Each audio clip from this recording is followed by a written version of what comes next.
ये सारे लोग ये देखिए ये क्या है? तो बेटा इंग्लिश में 1 क्या है?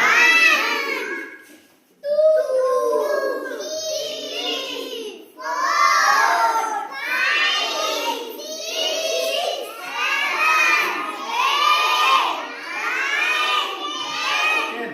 अच्छा 10 तक तो सबको आ गया है, ठीक है। लेकिन आगे हमने क्या करना है, मैंने क्या तरीका आपको बताया है?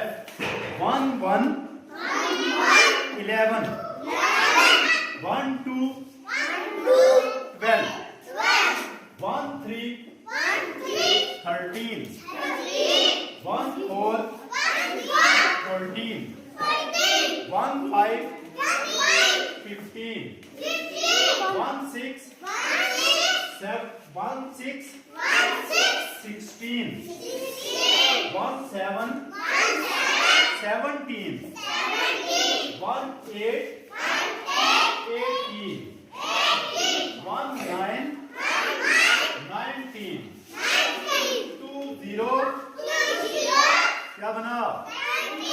20 2 0 20 2 1 21 2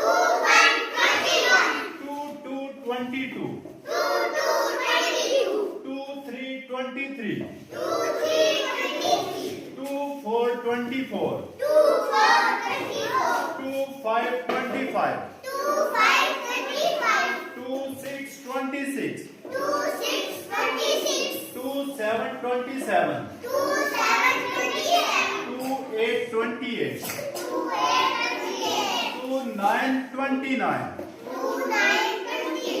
and 3 0 30। समझ आ गई है?